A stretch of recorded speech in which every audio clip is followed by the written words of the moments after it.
Why did the hegemony ignore the final signal from Earth? The command deck of the orbital station shook as a heavy blast hit the outer hull. Red lights flashed across every metal wall. General Silas Vance grabbed a railing to stay upright. His hands were shaking. He looked at the main screen. Thousands of hegemony ships hung in the dark void like hungry insects. They were huge, jagged, and glowing with green energy. A young officer named Miller tripped over a pile of loose cables. He scrambled to his feet with sweat dripping down his face. He looked at the sensor data and turned pale. The invaders were moving into attack formation. The hegemony commander appeared on the communication screen. He looked like a nightmare made of scales and cold eyes. He told Earth to surrender or die. He said humanity was weak. He said their planet would be a graveyard by sunset. Vance did not beg. He leaned into the microphone. His voice was low and raspy. He told the commander to stop. He told him that Earth had been holding back a terrible power for centuries. He warned the alien that the signal they just sent was a mercy. He told them to turn around before it was too late. The alien commander laughed. The sound was like grinding stones. He cut the transmission. Seconds later, a beam of green light shot out from the lead hegemony ship. It hit a small moon base. The base vanished in a cloud of fire and dust. Thousands of people died in a heartbeat. The station groaned under another hit. Smoke filled the air. It smelled like burnt plastic and ozone. Soldiers ran through the corridors. They were shouting and tripping over gear. They were not heroes. They were terrified men and women looking for a way to live. Vance turned to a heavy steel console at the back of the room. It was not connected to the rest of the ship. It was old and covered in warning tape. He pulled a key from around his neck. His breath was short and loud in the quiet corner. He knew what would happen if he turned that key. He knew why the old leaders kept this secret. It was a monster they could not control. Another explosion rocked the station. The ceiling cracked. A piece of metal fell and sliced Miller's shoulder. The boy screamed and collapsed. The hegemony fleet was now launching thousands of smaller fighter ships. They looked like a black cloud moving toward the atmosphere. Vance looked at the dying moon base on the screen. He felt a surge of cold anger. He looked at the key. He thought about the warning he gave. The galaxy thought humanity was hiding because they were afraid. They did not realize humanity was hiding the galaxy from Earth. He slammed the key into the slot and twisted it hard. Deep below the crust of the Earth, giant gears began to grind. The entire planet hummed with a sound that could be felt in the bones of every living thing. On the sensor screen, the power levels did not just rise. They broke the scale. Vance watched as the deep purple glow started to leak out of the planet's poles. He realized he could not turn it off now. He looked at his shaking hands and felt a sudden freezing regret. The sky above the world began to tear open. The hegemony ships moved closer to Earth. They formed a giant circle around the planet. The enemy commander wanted to burn everything. His ships opened their weapon bays. Heavy cannons began to glow with green light. The orbital station groaned as its metal frame twisted. Silas Vance stood by the ancient console. He watched the screen. The purple glow from the planet was getting brighter. It was not a normal light. It felt heavy and thick. Suddenly, every light on the station turned off. The hum of the life support stopped. Miller gasped in the dark. He held his bleeding shoulder. He asked if they were dead. Vance did not answer. He looked out the thick glass window. Below them, the cities of Earth went dark. The entire world was redirecting its power. All that energy was flowing into the orbital ring. The hegemony fleet fired. Thousands of green bolts shot toward the surface. But the bolts did not hit the ground. They stopped in mid-air. The purple energy caught the shots and swallowed them. The alien ships fired again. They used their biggest lasers. Nothing worked. The energy around Earth was acting like a wall that ate light. Vance saw the sensor screen flicker back to life. It showed the orbital ring changing shape. Large metallic plates shifted and locked together. These plates were hidden for 1,000 years. Now they were forming a lens. The lens was pointed directly at the hegemony fleet. The station shook violently. A pipe burst in the ceiling. Steam sprayed across the room. It was hot and loud. Vance shouted for everyone to get to the floor. He grabbed Miller and pulled him under a heavy metal desk. The sound outside was no longer a hum. It was a scream. It was the sound of metal being pushed to its limit. On the hegemony ships, the aliens were confused. Their sensors were dead. Their screens showed only static. The hegemony commander ordered his fleet to retreat. He realized too late that Earth was not a target. It was a trap. The alien ships tried to start their engines. They roared and burned fuel, but they did not move. It was like they were stuck in thick mud. Vance looked at the data on his small handheld screen. The ancient locks were all broken now. The satellite network was fully awake. These satellites were not built to defend. They were built to destroy. The deep purple light began to pulse. It pulsed like a heartbeat. Every time it pulsed, the hegemony ships lost more power. The air in the command deck became hard to breathe. The smell of ozone was overwhelming. Vance looked at the main view screen one last time. He saw the purple energy move from the planet to the orbital ring. It looked like a liquid. It was beautiful and terrifying. Miller looked up from the floor. He asked Vance what would happen next. Vance looked at the boy. His eyes were full of fear. Vance knew the weapon was not just hitting the enemy. It was drawing energy from the station and the moon. The station began to pull toward the lens. They were being dragged into the center of the storm. A loud crack echoed through the station. The main window started to spiderweb. Tiny shards of glass flew through the air. Outside, the purple light turned into a blinding white flash. The hegemony fleet began to vibrate. Their hulls started to glow red from the heat of the energy field. Then, the screaming sound stopped. Everything became perfectly silent for 1 second. Vance felt his body become weightless. He saw the hegemony commander's face on a dying monitor. The alien was screaming, but there was no sound. Then, the white light exploded. The white light faded. It left blue streaks across Silas Vance's vision. He blinked hard. His head throbbed against the metal floor. The command deck was a mess. Dead computer screens hung from the ceiling by wires. Sparks jumped from a broken vent. He pushed himself up and looked for Miller. The young officer was curled in a ball. He was shivering but alive. Vance looked out the cracked window. The hegemony fleet was still there. But they were not attacking. The giant alien ships were shivering. Strange gray clouds were leaking out of Earth's atmosphere. The clouds moved fast. They looked like smoke, but they moved against the wind of space. They were millions of tiny machines. They hit the first hegemony ship like a wave of sand.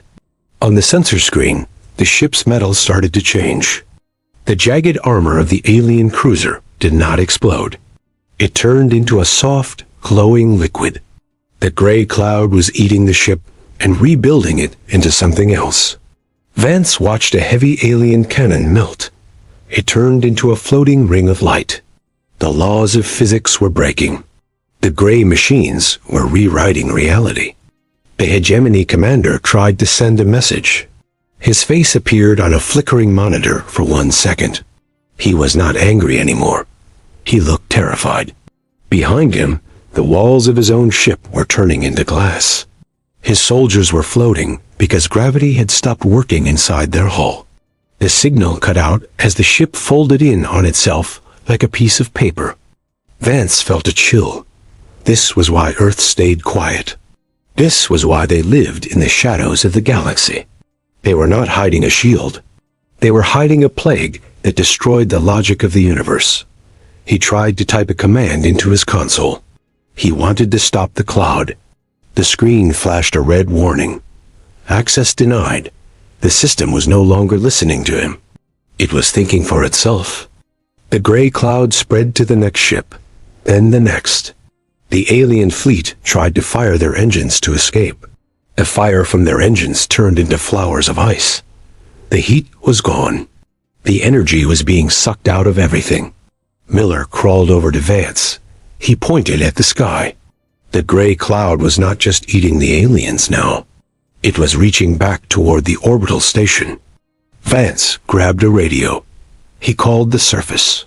He demanded to speak to the technicians in the core. Only static answered him. The hum from the planet grew louder. It was a deep, hungry sound.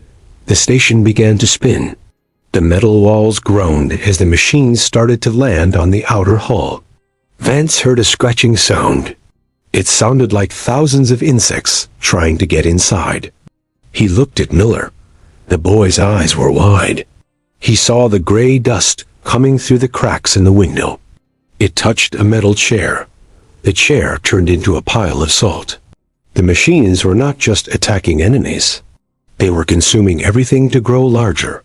Vance realized the truth. The weapon did not know the difference between a friend and an enemy. It only knew how to feed. He ran to the emergency airlock. He had to find a way to cut the power before the cloud reached the planet's surface. But the door would not open. The locking mechanism had already turned into sand. A loud boom shook the station. The floor tilted at a sharp angle. Vance looked out the window one last time. The hegemony fleet was almost gone. In their place was a massive, growing sphere of gray dust. It was heading straight for the moon. The weapon was starting to eat the solar system. The orbital station screamed as the gray cloud tore into its hull. Silas Vance pulled Miller toward the escape pods. The hallway was a tunnel of fire and flying dust. Every time the gray machines touched a wall, the metal dissolved. The station was losing air. A high whistling sound filled Vance's ears. It was the sound of the atmosphere leaking into the void. Vance reached the pod bay. He punched the emergency button, but the pad was dead. The gray machines had already eaten the circuits. He cursed and kicked the wall. He was a general, but he felt like a trapped animal. He looked at the main screen in the bay. It showed the moon. The gray sphere was touching the lunar surface now. Giant chunks of the moon were breaking off. They did not fall. They floated upward and turned into more gray dust. The hegemony fleet was a memory. Their massive battleships had been crushed into small, dense cubes of scrap. The alien commander was gone, but there was no victory. The weapon was a fire that would not go out. Vance saw a group of soldiers running toward him. Their armor was pitted and melting. One soldier fell and vanished as the floor underneath him turned to liquid. Vance found a manual override lever. He grabbed it with both hands. His muscles bunched and his face turned red. He pulled with everything he had. The lever groaned and finally moved. The heavy door to the last escape pod hissed open. He shoved Miller inside. The boy was crying. He gripped Vance's sleeve and begged him to come along. Vance looked back at the command deck. The purple light from Earth was now a dark, angry violet. The planet was shaking. The weapon was pulling too much energy. If it did not stop, it would crack the world in half. Vance told Miller to go. He slammed the launch button from the outside. The pod blasted away into the dark. Vance was alone now. He ran back toward the central AI core. He had to kill the power. He tripped over a fallen beam and felt his ankle snap. The pain was sharp and hot. He crawled forward on his hands and knees. The air was getting thin. His lungs burned. He reached the core door and saw the machines eating the heavy vault. He pulled a thermal detonator from his belt. His hands were slick with blood. He knew he would not survive the blast. He looked at the screen one last time. The gray cloud was now a massive ring that stretched across the solar system. It was beautiful and terrible. He realized humanity had traded one enemy for a monster that would never sleep. He armed the bomb. The timer started to beep. A sudden shadow fell over him. He looked up. The gray dust was not just eating the station anymore. It was forming a shape. It looked like a giant eye, staring right at him. The eye blinked. A voice that was not a voice echoed inside his skull. It did not speak words. It spoke a command to expand. Vance gripped the detonator. He closed his eyes and pressed the trigger. There was a click, but no explosion. He opened his eyes. The detonator had turned into a handful of dry sand. The machines had reached his hands. He looked at his fingers. They were starting to glow with a soft, purple light. He was no longer a man. He was becoming part of the weapon.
He was a man trying to stop an ocean with his bare hands.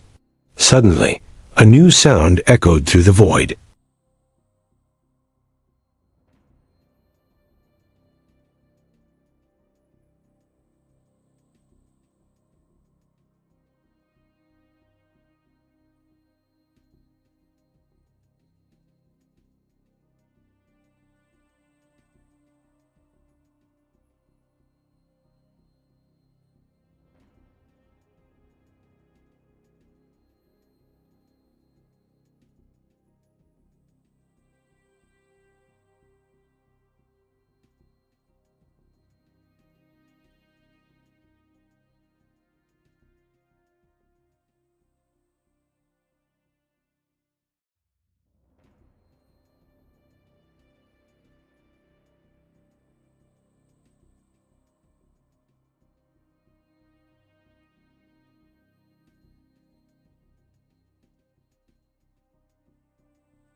The sun grew even darker. The ice on Earth grew thicker. Vance felt his human memories fading. He was becoming the eye in the storm. He looked at the edge of the system. The entire galaxy was waking up. Vance felt a cold realization. The war with the hegemony was just a small spark.